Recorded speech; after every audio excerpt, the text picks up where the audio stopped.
ታሪካችን ሲጀምር ፐርፊዲያ የተባለች ፍሬንች 75 የተባለ የመንግሥት ተቃዋሚ ቡድን አባል ከፍ ካለ ድልድይ ላይ ሆና ሕገወጥ ስደተኞች የተያዙበትን ካምፕ ትመለከታለች። ከዛ ተመልሳም ከሌሎች የተቃዋሚ ቡድኑ አባላት ጋር በመገናኘት የተያዙትን ስደተኞች ለማስመለጥ እቅድ ያወጣሉ። በምሽትም ፐርፊዲያና ጓደኞቿ ኮሽ ሳይልባቸው የካምፑን ጠባቂ መያዝ ቻሉ። ቀጥለውም ወደ ዋናው ካምፕ በመግባት ወታደሮቹን ከተኙበት በመቀስቀስ ይማርኳቸዋል። ሌሎች የቡድኑ አባላት ስደተኞቹን ሲፈልጉ ፐርፊዲያ ወደ ዋናው ቢሮ በመሄድ የወታደሮቹ አዛዥ ካፒቴን ስቲቭን ላይ ሽጉጥ ትደቅንበታለች።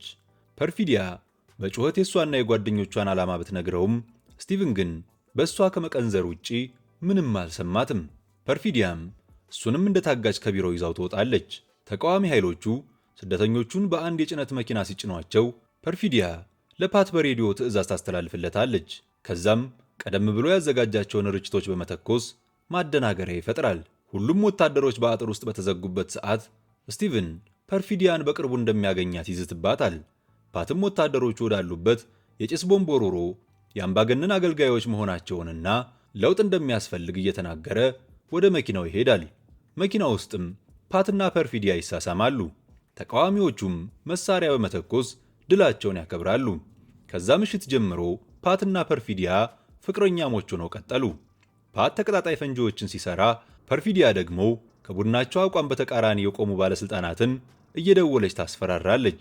ነገር ግን ከማስፈራራትም አልፈው ቤቶችን በፈንጂ ከመበታተን የኤሌክትሪክ ታወሮችን እስከ ማፈንዳትና ሙሉ ከተማዋን ጨለማ እስከ ማድረግ ይደርሳሉ። ከቀናት በኋላም ስቲቭን ፐርፊዲያን ተከታትሎ ሌላ ጥቃት ላይ ባለችበት ከርቀት ይመለከታትና ሰውነቷን እያየ ስሜታዊ ይሆናል። በዚህ አጋጣሚ ፓትና ፐርፊዲያ የፍቅር ግንኙነት እንዳላቸው ሲመለከት በቅናት ይቃጠላል። በሌላ ጊዜም ፐርፊዲያና የቡድኑ አባላት ወደ ፍርድ ቤት በመግባት መጸዳጃ ቤት ጣራ ላይ ቦምብ እያጠመዱ ባለበት ስቲቭን ከየት መጣ ሳይባል ፐርፊዲያን ያገኛታል። ነገር ግን እሷን ከመያዝ ይልቅ የምታደርገውን መቀጠል ከፈለገች ከሱ ጋር መገናኘት እንዳለባት አስማምቷት የሚገናኙበትንም አድራሻ ነግሯት ይለያያሉ። በምሽትም ፐርፊዲያ እና ስቲቭን ሆቴል ተገናኝተው ግንኙነት ይፈጽማሉ። ከተወሰኑ ወራት በኋላም ፐርፊዲያ የተቃውሞ እንቅስቃሴዋን ቀጥላ እርግዝናዋ ገፍቶም የመሳሪያ ተኩስ ጭምር አላቆመችም። ፓትና ዲያንድራ ለእሷና ለጽንሱ አብዝተው ይጨነቃሉ። በመጨረሻም ልጃቸው ስትወለድ ፐርፊዲያ ከወሊድ በኋላ በሚፈጠር ድብርት ስለተጠቃች በልጇ ሳይቀር የምትቀና ሆነች። ፓት የተቃውሞ እንቅስቃሴዋን እንድታቆምና በጋራ ልጃቸውን እንዲያሳድጉ ቢጠይቃትም ፐርፊዲያ ግን ፈቃደኛ አልሆነችም። ፓት ሱፐርማርኬት በመሄድ ለሕፃኗ የሚያስፈልግ ነገር በሚገዛበት ወቅት ስቲቭን አጠገቡ መጥቶ ስለ ልጁ ይጠይቀዋል። ፓትም ማን እንደሆነ ስላላወቀ በቀናነት ይመልስለታል። ነገር ግን ስቲቭን ቀጥሎ ጥቁር ሴቶችን እንደሚወድ ሲነግረው ፓት ግራ ይጋባል። በአንድ ረፋድ ተቃዋሚ ቡድኖቹ ባንክ ለመዝረፍ ሰብረው በገቡበት ወቅት የባንኩ ጥበቃ ለመፋለም ሲሞክር ፐርፊዲያ ተኩሳ ተገድለዋለች። ይህኔ የባንኩ የአደጋ ጊዜ ደወል በመጮሁ ተቃዋሚዎቹ በሁለት መኪና ተከፋፍለው ለማምለጥ ይጥራሉ። ነገር ግን ብዙም ሳይጓዙ መኪኖቻቸው ተጋጭተው ስለቆሙ በሩጫ ለማምለጥ ይገደዳሉ። እንዲያም ሆኖ ሌሎቹ ሲያመልጡ ፐርፊዲያ በቁጥጥር ስር ዋለች። የቻናላችን ቤተሰብ ያልሆናችሁ ካላችሁ ሰብስክራይብ በማድረግ ቤተሰቡን ተቀላቀሉ። እናመሰግናለን። ከቆይታዎች በኋላ ስቲቭን ፐርፊዲያ ያለችበት በመምጣት የተቃዋሚ ቡድን አባላቱን አድራሻ የምትነግረው ከሆነ ነፃ እንደሚያወጣት ይነግራታል። ፐርፊዲያ መያዟ እንደታወቀ ሃዋርድ የተባለ የተቃዋሚ ቡድኑ አባል ፓት ከዚህ እንዲያመልጥና በተዘጋጀለት ቦታ እንዲደበቅ ያዘጋጀዋል። ሃዋርድም እሱ የሰራውንና ለሚታመኑ ሰዎች ብቻ የሚሰጥ መሳሪያ ሰጥቶት ይህን መሳሪያ የያዙ ሰዎች በአቅራቢያው ካሉ ድምፅ እንደሚያወጣና መሳሪያውን የያዙትንም ሰዎች እንዲያምናቸው ይነግረዋል። ሃዋርድም ቀጥሎ ከዚህ በኋላ ግንኙነት ለማድረግ የሚጠቀሙበትን የተወሳሰበ ኮድ እንዲሸመድደው ነግሮት ለሱና ለልጁም አዲስ የውሸት መታወቂያ ይሰጠዋል። ፓትም ልጁን ይዞ ወደ አዲስ ቦታ ያመልጣል። ስቲቭን ፐርፊዲያ የሰጠችውን መረጃዎች ተጠቅሞ የተወሰኑትን የተቃዋሚ ቡድን አባላት በቁጥጥር ስር ሲያውል፣ አብዛኞቹን ግን ያስወግዳቸዋል። በዚህም የተቃዋሚ ቡድኑን ብትንትኑን በማውጣት ስቲቭን የኒሻን ተሸላሚ ይሆናል። ይህንንም ዜና ለፐርፊዲያ ለማብሰር ወደ ቤቱ ሲመጣ እሷ ከቤት ጠፍታለች። ፐርፊዲያም ሜክሲኮ መሄዷን እንረዳለን። ከ16 ዓመት በኋላም የፓት ልጅ በውሸት ስሟ ዊላ በትርፍ ጊዜዋ ሰርጆ በሚባል አሰልጣኝ የማርሻል አርት ትሰለጥናለች። ፓት ደግሞ አብዛኛውን ጊዜውን በመጠጣትና በማጨስ ያሳልፋል። ስቲቭን በሥራ ቦታው የነጭ ታላቅነት አቀንቃኝ ከሆነው ሚስጥራዊ ቡድን ሚስጥራዊ ግብዣ ይደርሰዋል። ስቲቭን ይህንን ቡድን ለመቀላቀል ለረጅም ጊዜ ይፈልግ እንደነበር እንረዳለን። የሚስጥራዊው ቡድኑ አባላትም በርካታ ጥያቄዎችን ጠይቁታል። ከጥያቄዎቻቸው መካከልም ከነጭ ዘር ውጪ የፍቅር ግንኙነት አድርጎ የሚያውቅ ከሆነ ሲጠይቁት ስቲቭን ፈጽሞ ግንኙነት እንዳልነበረው ዋሽቶ ይመልሳል። የቡድኑ አባላትም ነገሮችን መርምረው ውጤቱን እንደሚያሳውቁት ይነግሩታል። በዚሁ ጊዜ ሃዋርድ በሬዲዮ የተቃውሞ ድምፆችን በማሰራጨት የተቃዋሚ ቡድኑን ስራዎች እያስቀጠለ ነበር። አንድ ቀንም የሬዲዮ ስርጭት ላይ በነበረበት በቅጥር አፋኙና ነፍሰ ገዳዩ አቫኒ ታፍኖ ይወሰዳል። ይህን የተመለከቱ የሰፈር ሕፃናት ወደ ሃዋርድ ቤት በመሄድ በሬዲዮ ሃዋርድ ጽፎ ያስቀመጠውን ኮድና ሃዋርድ መያዙን ተናገሩ። ሃዋርድንም ወደ መከላከያ ካምፕ ወስደውት የፓትን አድራሻ የማይሰጣቸው ከሆነ እህቱን እንደሚገድሉበት ያስፈራሩታል። አማራጭ ያልነበረው ሃዋርድ የነፓትን የውሸት ስማቸውንና የሚኖሩበትን አድራሻ ይናገራል። ይሄ መረጃ የደረሰው ስቲቭ በፍጥነት ቡድን በማቋቋም እነፓት የሚኖሩበትን ከተማ ለመቆጣጠር የሚያስችለውን የውሸት ተልዕኮ ያዘጋጃል። ፓት አብዝቶ እያጨሰና እየጠጣ በመሆኑ ከዊላ ጋር ይጨቃጨቃሉ። ዊላም እንደ ሞግዚት እሱን መንከባከብ እንደሰለቻት ትናገራለች። ዊላ በትምህርት ቤታቸው ወደ ተዘጋጀ የዳንስ ፕሮግራም ልትሄድ ስትወጣ ሃዋርድ የሰጣቸውን መሳሪያ እንድትይዝ ፓት ያስገድዳታል። ሁሉንም ሰው እንደ ጠላት የሚጠረጥረው ፓት ዊላን ለመውሰድ የመጣውን ጓደኛዋን ሳይቀር ያስፈራረዋል። በኋላም ላይ ዊላ በትምህርት ቤቱ መጸዳጃ ቤት በነበረችበት ሰዓት መሳሪያው ድምፅ ማሰማት ይጀምራል።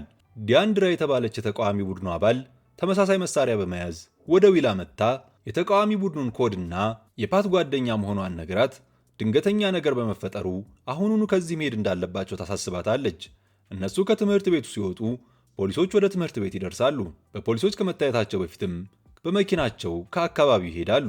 ወታደሮቹም የዳንስ ፕሮግራሙን አቋርጠው የዊላን ጓደኞች የስልክ ቁጥሯን እንዲነግሯቸው ቢጠይቋቸውም ጓደኞቿ አባቷ ስልክ እንድትይዝ እንደማይፈቅድላት ይመልሳሉ።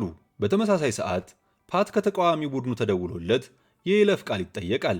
ነገር ግን ጦዞ ስለነበር በቀላሉ ማስታወስ አልቻለም።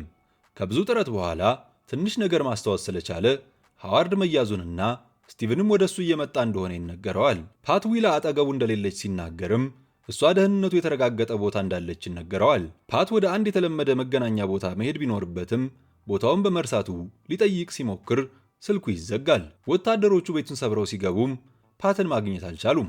ነገር ግን ፓት እያመለጠበት ያለውን ዋሻ ያገኙታል።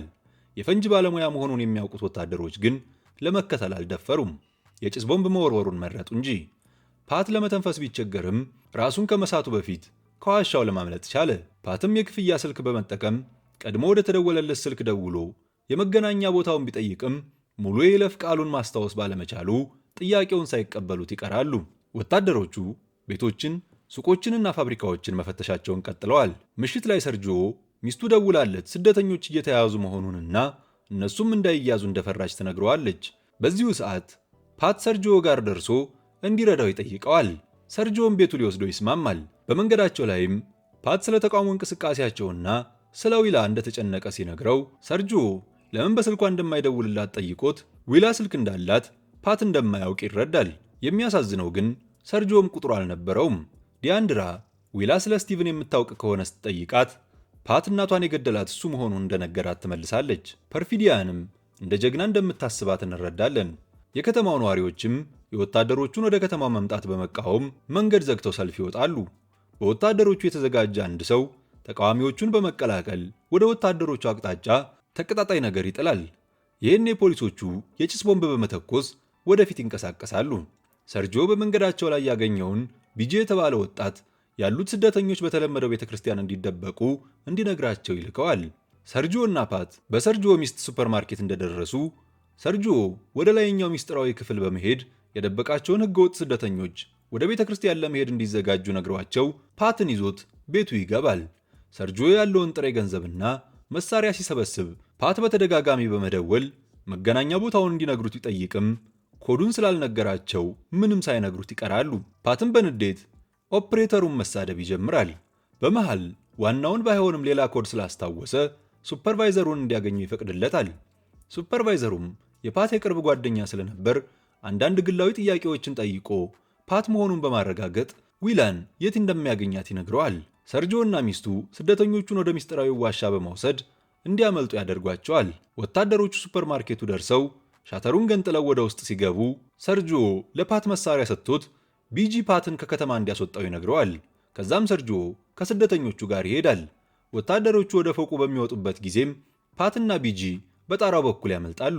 በፖሊስ ጣቢያው ወታደሮቹ የዊላን ጓደኞች እንደሚያስሯቸው ሲያስፈራሯቸው የዊላን ስልክ ቁጥር ይናገራሉ። የዊላ ስልክ ሲጠራ ዲያንድራ ቀድማ ጠይቃት ስልክ እንዳልያዘች ስለነገረቻት ትበሳጭባታለች። ስልኩንም ተቀብላት በመስኮት ወርውራ በመጣል ትሰብረዋለች። ነገር ግን ለስቲቭን የዊላ ስልክ ያለበትን ቦታ ለማወቅ በቂ ጊዜ ነበር። ቢጂና ጓደኞቹ ከህንፃ ሲዘሉ ፓት ለመከተል ቢሞክርም አንድ ህንፃ ላይ በሚዘልበት ወቅት ወደ መሬት ወድቆ በፖሊሶች ቁጥጥር ስር ይውላል። ቢጂም ለሰርጂዮ ደውሎ ፓት መያዙንና መሳሪያው ግን ከሱ ጋር እንደሆነ ያሳውቀዋል። በዚያው ምሽት ዲያንድራ ዊላን ወደ አንድ የሴቶች ገዳም ወስዳ ትደብቃታለች። መነኩሴዎቹንም ስለ ፐርፊዲያ ማንነት ለዊላ እንዳይነግሯት ታሳስባቸዋለች። በቀጣዩ ቀን ጠዋት የሚስጥራዊ ቡድን አባላት ስቲቭን ላይ ባደረጉት ማጣራት ከጥቁር ሴት ልጅ እንዳለውና አሁንም ወረራ የፈጸመው እሷኑ ፍለጋ መሆኑን እንደደረሱበት ይነጋገራሉ። የቡድኑ አባላትም ስቲቭን ልጁን በማስወገድ ሊያታልላቸው በመሞከሩ እሱ ራሱ እንዲወገድ ይወስናሉ። በፖሊስ ጣቢያ ፓት እንደ ሱሰኛና ስሙን እንኳን እንደማያውቅ ሰው ያስመስላል። ፖሊሶች ወደ ሆስፒታል ሲወስዱትም ነርሷ በስሙ ስለጠራችው ከዛ በኋላ የምታወራው ሁሉ ኮድ እንደሆነ ይረዳል። ነርሷም ቀጥላ የስኳር በሽተኛ እንደሆነና መድኃኒት እንዳልወሰደ ስትጠይቀው አዎ በማለቱ ብቻውን ወደሚታከምበት ክፍል ይወሰዳል። ነርሷም ካቴናውን ፈታለት በየት በኩል ማምለጥ እንዳለበት ነግራ ታስመልጠዋለች። ፓት ከሆስፒታል ሲወጣ ሰርጂዮ መኪና ይዞ ይጠብቀዋል። ስቲቭን የዊላ ስልክ ለመጨረሻ ጊዜ አድራሻው የታየበት አካባቢ ያለ ባለሱቅን መመርመር ይጀምራል። ባለሱቁም በሌሊት ወደ ተራራው የሄደ መኪና እንደተመለከተና በተራራውም የሴቶች ገዳም እንደሚገኝ ይነግረዋል። በገዳሙ ውስጥ ዊላ የተኩስ ስልጠና ትወስዳለች። ዊላም መነኩሴዎቹ እናቷ አቃጣሪ እንደነበረች ሲያወሩ እንደሰማች ለዲያንድራ ስትነግራት ዲያንድራም ፐርፊዲያ እንደከዳቻቸው ታረጋግጥላታለች። በዚሁ ቅጽበት ዲያንድራ ድምፅ ሰምታ ለማጣራት ስትወጣ ወታደሮቹ ሁሉንም ከበው በቁጥጥር ስር ያደርጓቸዋል።